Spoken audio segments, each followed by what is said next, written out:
पाकिस्तान चीन से J-35 stealth लड़ाकू विमान, 8 हंगोर क्लास पनडुब्बी, KJ-500 airborne early warning and control system खरीद रहा है। पाकिस्तान में इस वक्त इंटरकॉन्टिनेंटल बैलिस्टिक मिसाइल के टेस्ट की चर्चाएं भी जोर शोर से चल रही हैं। मुनीर की यह तैयारी इंडिया के हिसाब से है, लेकिन उसकी नींद तो अफगानिस्तान ने ही उड़ाई है। बिना किसी फाइटर जेट और मिसाइल के रोजाना तालिबान उसे घर में घुसकर मार रहा है।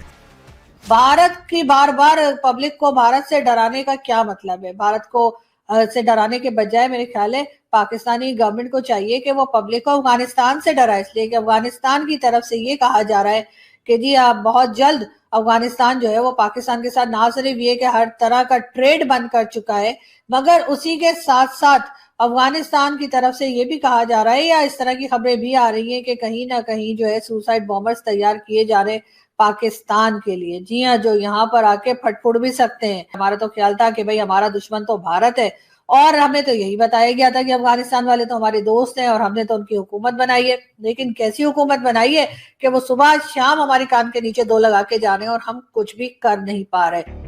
मुनीर सिर्फ पाकिस्तान की धरती पर जहर की खेती कर रहा है। बांग्लादेश के रास्ते भी वो भारत को ट्रू फ्रंट वॉर में फंसाने की कोशिश कर रहा है, और ये चीज साफ साफ पिछले कई महीनों से दिख रही है। पाकिस्तान से जैश और लश्कर की टोली बांग्लादेश पहुंच चुकी है। पिछले 6 महीने में सैकड़ों आतंकी ढाका विजिट कर चुके हैं। कुछ दिन पहले ही मुनीर का डिप्टी साहिर शमशाद मिर्जा ढाका जा चुका है, बांग्लादेश में मीटिंग कर चुका है।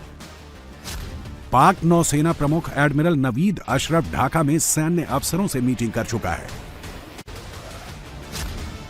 अगस्त महीने में ही इशाक डार मोहम्मद यूनुस के साथ मीटिंग करके आ चुका है। 2 सप्ताह पहले ही मुनीर अपना वॉरशिप बांग्लादेश भेज चुका है। मुनीर इंडिया के खिलाफ टू फ्रंट वॉर के लिए पूरी तरह बांग्लादेश को अपने कंट्रोल में लेना चाहता है, और इसका असर भी दिख रहा है। बांग्लादेश में भी भारत के खिलाफ दुश्मन बढ़ते जा रहे हैं। ढाका में शेख हसीना को सजाए मौत के बाद कट्टरपंथियों की टोली ने तांडव मचाया। एंटी इंडिया माहौल बनाया गया। पूरी दुनिया ने देखा कि कैसे ढाका में आग लगा दी गई, कैसे रात भर बम गोला लाठी चले, और इसके बाद कट्टरपंथी पूरी तरह खुलकर सड़क पर आ गए हैं।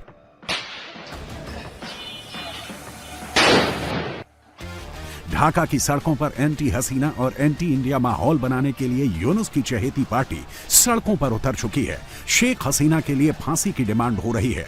इलेक्शन से पहले एंटी इंडिया माहौल तैयार किया जा रहा है।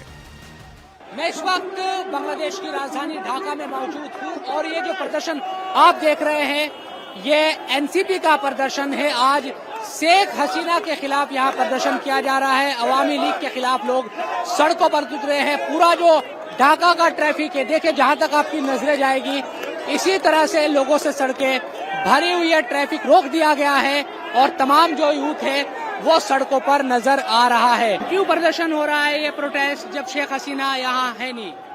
वो है नहीं तो क्या हुआ, वो बाहर से हम लोगों के ऊपर हमला कर रही है, अत्याचार कर रही है, इसलिए उसको फांसी के लिए हम लोग मतमेनामा, उसको फांसी चाहिए। फांसी चाहिए शेख हसीना को।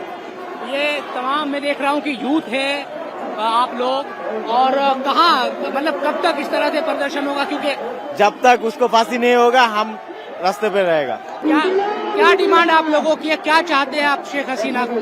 देखिए शेख हसीना तो फैसिस्ट है और इंटरनेशनल ट्राइब्यूनल ने उनका राय दे दिया, तो हम लोग चाहते हैं कि इंडिया उनको हमारे देश में दे दीजिए और इसका राय जो है वो हो जाए, ये हम लोग चाहते हैं। इफ्तिखार भाई आप बताएं कि क्या डिमांड आप लोगों की है, क्यों प्रोटेस्ट? हमारा डिमांड ये है और शेख हसीना जो इंडिया में बैठा रहे उसको फांसी चाहिए हम लोग, और फ्री फेयर इलेक्शन चाहिए।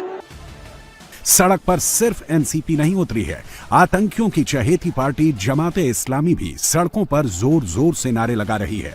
खूब माहौल बनाया जा रहा है।